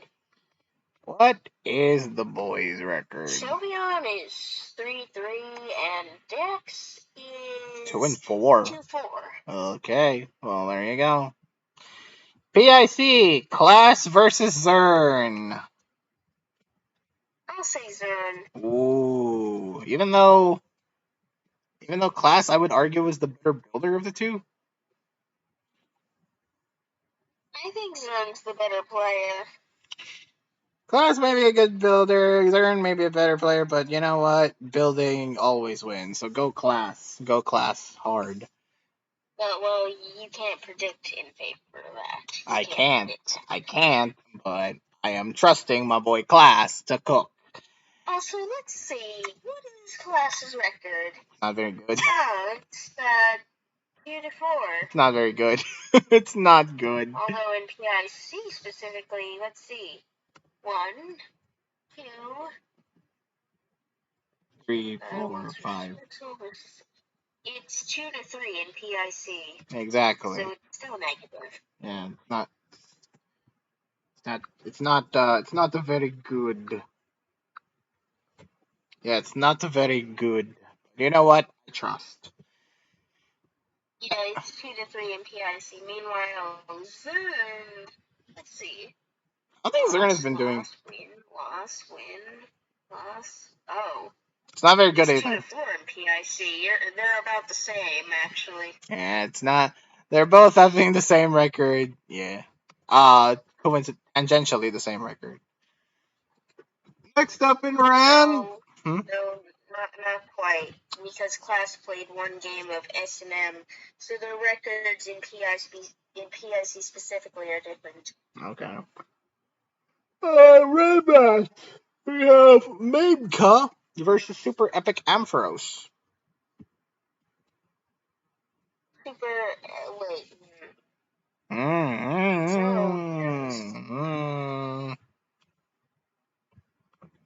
I'll say Super Epic Ampharos anyways. Okay.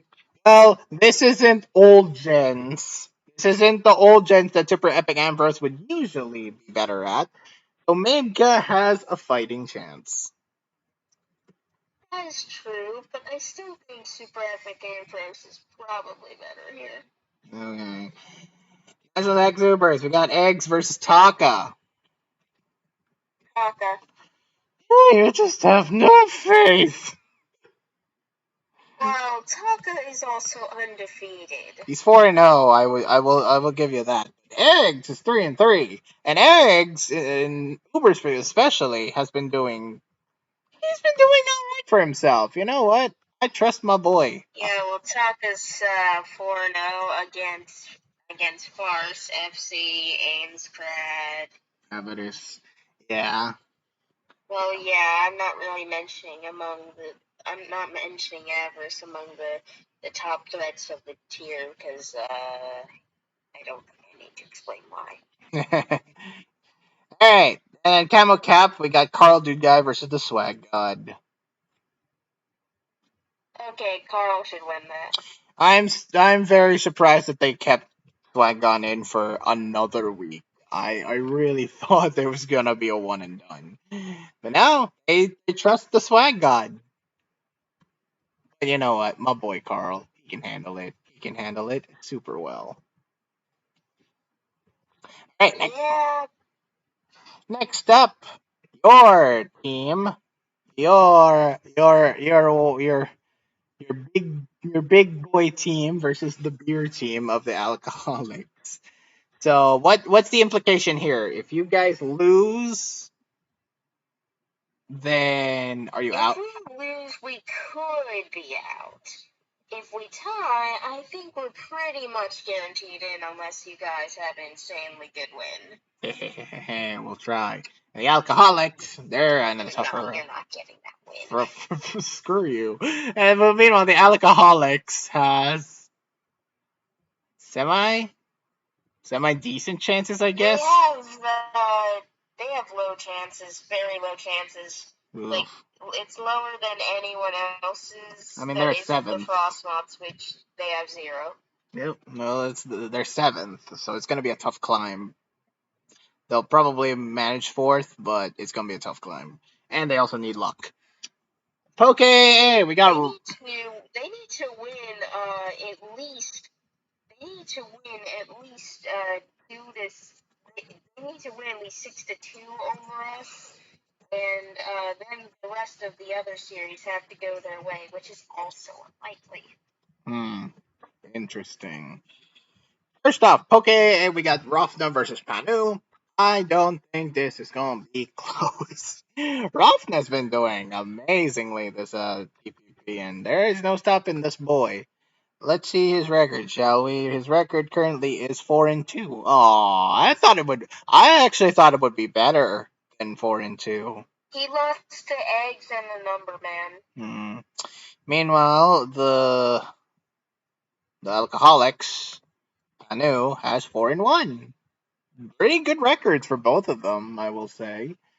Yeah, but I think Rafna.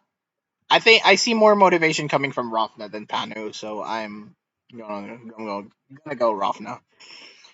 Next up, Derpy Boy versus Axel. This already happened. It's already happened, and Axel won. In Yeah, Axel won. Axel won, and I would have predicted them anyway. What's Axel's record now? 4-2 as well. Well, after week 7, because since they played and they won. 5-2, 5-2, 5-2. 5-2, yeah, very good record, Axel. Not the best record, unironically, for this year's edition of TPP, but still a pretty good record nonetheless. Well, he went 6-2 last year. He could so do it He again. just needs another win, and he can best his record. He can do it again, which is a scary or, thought. I guess make it do the same record. I guess. Which is a scary thought. National Dex, same 6. We got Just Drew versus Dracloak. I'm just saying, it may not actually be Just Drew versus Dracloak. What do you mean? What do you mean? I received word from Dreepy just a bit ago that Drew might be subbing out. Oh, Well, I expect if that happens, the sub will be either Siffy or Hidden. oh boy. Well, who do we trust more? What do you mean by that? Well, I meant to the alcoholics. Who do you trust more to sub in for Drew if that was the case? If I was in their shoes, I would go Siffy. Dracula's been doing good. 2-0. He can pull off clutch wins whenever he needs to. I think I'm still gonna go with the alcoholics players, either Drew or Siffy, whoever. Oh, come on! Do you have that little faith? I have that little faith. After he beat Temp and Lady Salamence. I have still little faith. And is undefeated. I still have little faith. Even though the mons you have are pretty damn good.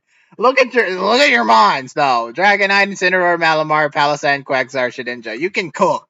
You can cook hard with using these 6. Yeah, this is gonna be hard actually, because they're good mons. Hard hitters, but then there's Quagsire. There's and good. Then there's Shedinja. There's good. Well, you have Toxic, and you have Incineroar to deal with Shedinja, and then you got Malamar also to deal with Shedinja. Quagsire's just a big outlier. Maybe Hidden Power Grass on something. I don't know. Who knows? It's just same 6 things.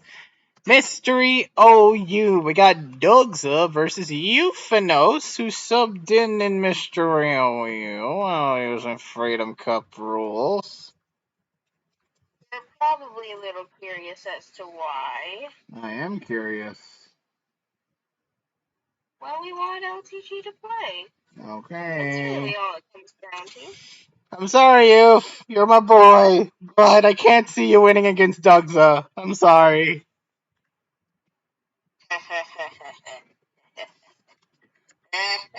He's cooking. You say that. He's cooking. He's cooking, isn't he?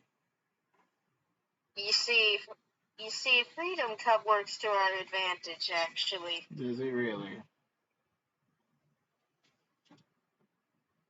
Does it really? We have resources. Okay. We have resources, Miko. Fair enough. Fair enough. Partners in crime. Kind of a highlight. Yuki versus Jaspros.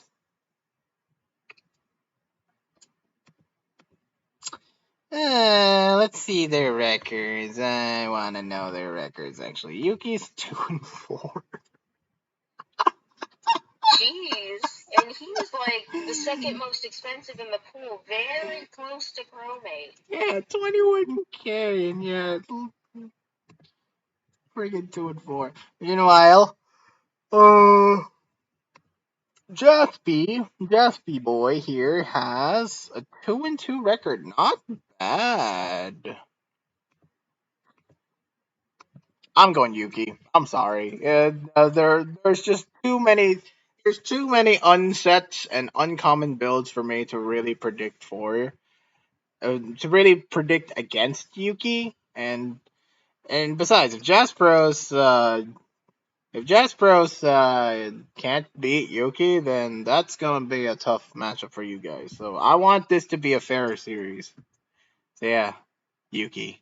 I think most people would predict Yuki in this, yeah. Although I wouldn't count Jasp out. Is he cooking? Is he cooking? Not yet, but he'll get to it. He'll get to it. All right. Next up, Fragments versus Losco in Rands. Yeah. This one I feel a lot more confident. Let's see Fragments' record. 2-3 to the Losco's record of 3-2. Not 4-2, I think. 3-2. 3-2. Wait, 3-2. What? Oh no, four They and never subbed out Losco. oh wait, no, 4-2. This is just wrong. This is a 4-2. Lost only Oh, to guard and casual. One against everyone else.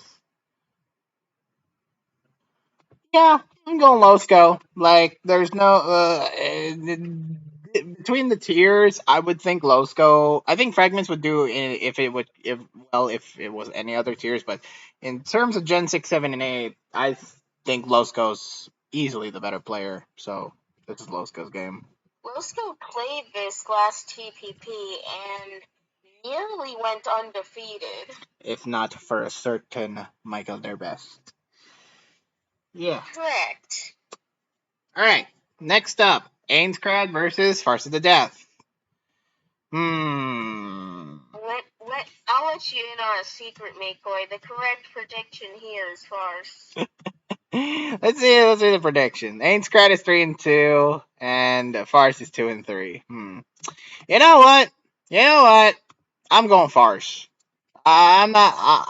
Ains may be good, but Farce I think operates on a whole other level than Ainscrad. So I'm going Farce. I commend you for your good decision making, Makoi. All right, next up, Poet versus LTG. Two old heads. I can't believe I'm referring to both these players as old heads, considering they come from the same era as me and you. But yeah, they're old.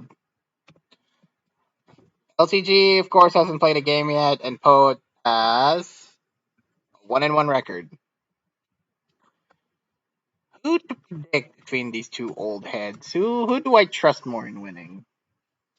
You know what? LTG does play Cap, and I don't know about Poe. He just happened to win last week. I don't know. You know what? Since Pote's retiring, he has to go on a high note. Nah, I'm still going LTG. I'm going LTG on this one. Sorry, Pote. I want you to go Wow, on. thank you. I just want you to go out on a high note. If you're gonna be retiring this year, then I want you to go out on a high note and lose. I have no idea what you're saying, Nick. You're breaking up. You're also breaking up. Yeah, but what is it you were saying before? Let's move on to the final matchup of the Full Moon Frostmoths versus the Tinkatons. Damn, I didn't get to talk about LGPG. Oh, you did! You mentioned them being a cat player. I didn't get to finish because you started spazzing out like crazy. Oh, and continue then. I was going to say that despite the fact he hasn't played a game, he's actually got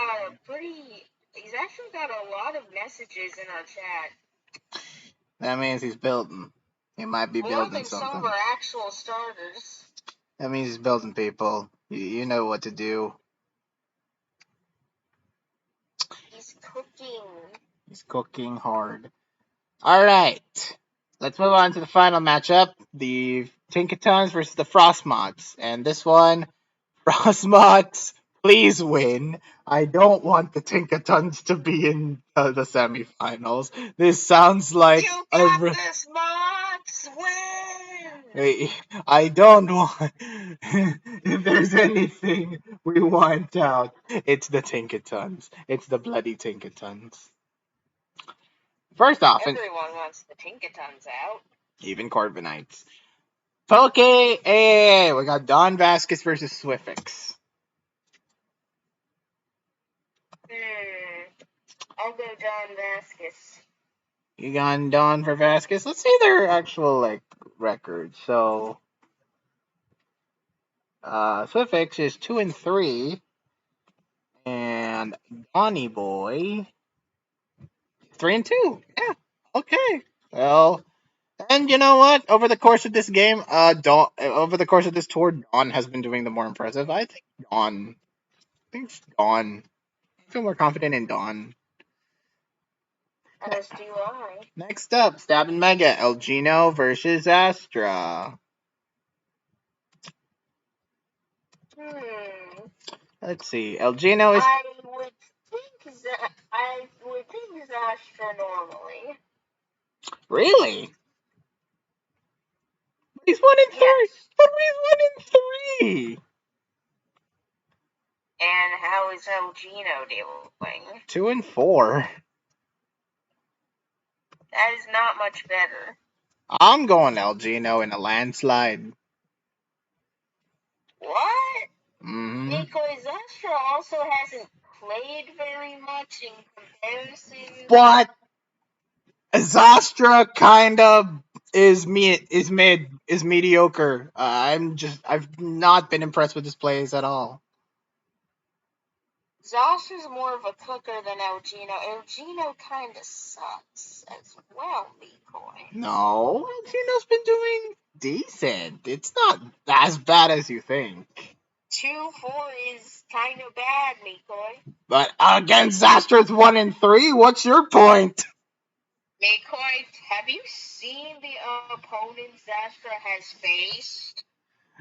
Well, Zastra has faced. Let's look at the opponents he's lost to. Let's see, Axel, Oakley's, Ice Master. Wow, it's almost like his 3 losses were against the 3 most formidable players in this pool. Look at Elgino's one against the Dragon Master, one against Meta, lost to. AKA one of the worst. Wow!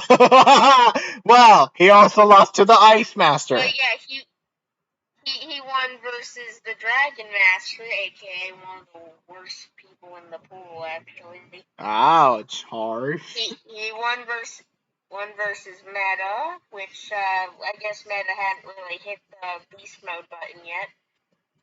Lost versus Ice Master, Axel, Oakley's, and Derpy Boy. You see, Zastra beat Derpy Boy. That's the difference here. That's your argument? That's your argument? For Elgino to lose to Zastra? Yeah, plus, Zastra is more of a cooker. I think Elgino's the better player. So I think Elgino. Okay, you Again, might be entirely wrong in predicting for that, given what I know. well, we want to cheer for the Mots, don't we? We do.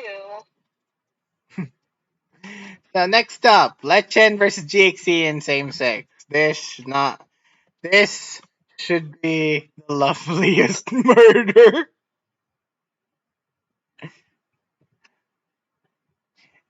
I mean, it's GXC, man. GXC should win. Looking at the same 6 months that they have, like Sarah Ledge, Corviknight, Groudon, Double, Lycanroc, Tapu Fini. Yeah, GXC just murders Lechen alive. Well, you know what? You know what I'm thinking? Lechen could win with Corviknight, proving the fact that yes, Corviknight can beat Tinkatons. So yeah. What's stopping GXC's Corviknight from winning, huh? Exactly. So, well, it's against the Frostmoths, which doesn't make sense lore wise. Anyway, yeah, JC should win, no question. Next up, Yeah. we got Piyush versus Ewin in Mystery OU. I think he win, but Piyush could pull an upset. I'm thinking the opposite. I think Piyush, Ewin could pull an upset.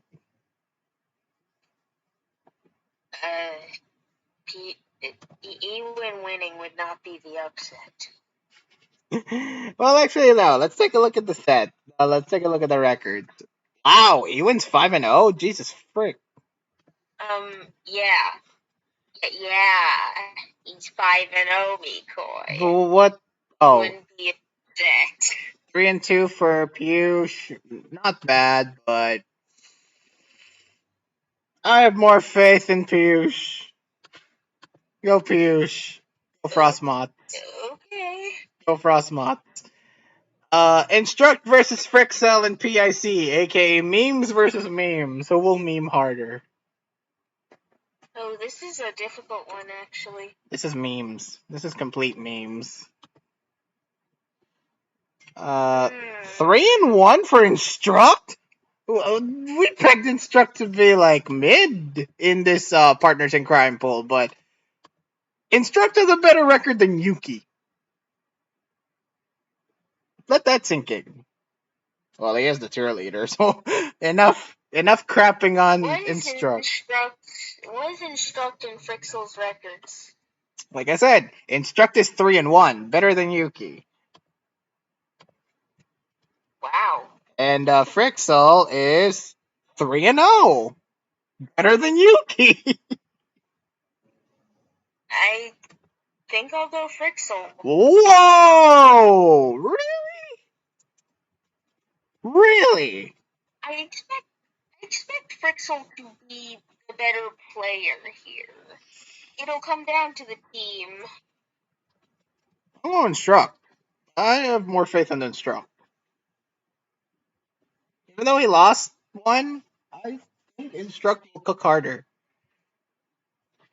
Next up, Yes or No My Dude versus Hiss in Ranbats.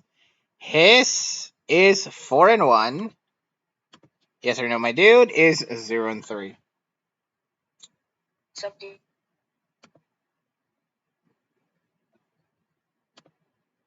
No, our dude subbed in. Yeah, he was subbed in.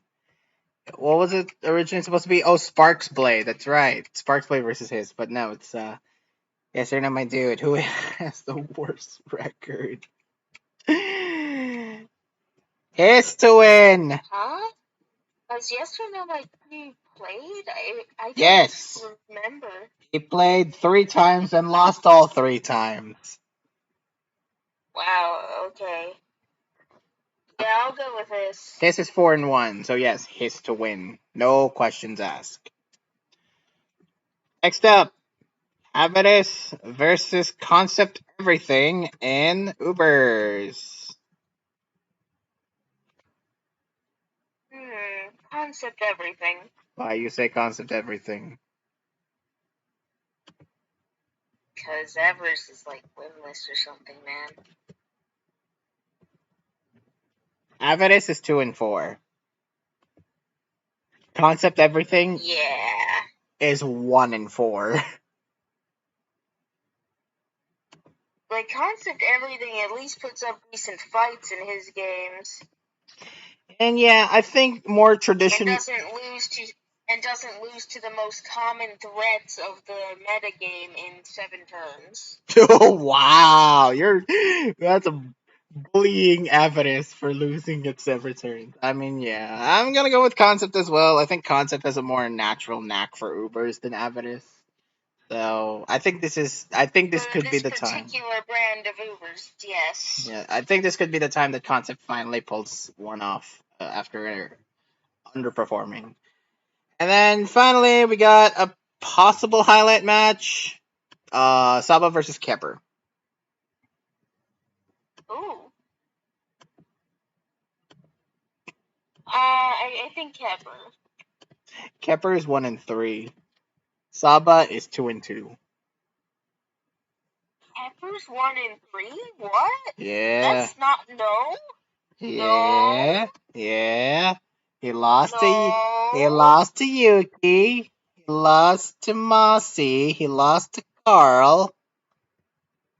He won to One to you, oh, he won to Swag God, so he's one two to and three. Swag God. So he's 2-3. See, I know what. Yeah, he's negative, but he's not that negative. Jeez. He's 2-3, but it's Hmm. not better than Saba, who's neutral, 2-2. So what do you think, Kepper? I think Kepper. I'm thinking also Kepper. You know what? I think Kepper has found his groove after last week, and I think despite Saba being goaded, I think Kepper will still pull off some heat, pull up some upsets here. Anyway, that is the end Yeah. of week 7 predictions. Can you believe it? We're done with playoffs after this, boys. Who will be the top 4, the elite 4 teams who will make it into our series semifinals? We shall find out, don't we? Yes. Pray that OMMs make it. I'm not actually praying for that. This is the part where you cheer for your own team, Pokehard. But hoping for a tie or better. Give me OMMs. Alright. Please like this video, leave a comment, subscribe, click that notification bell so you wouldn't miss a video once they come out. And we'll see you next time when the OMMs make it into the semifinals of TPP.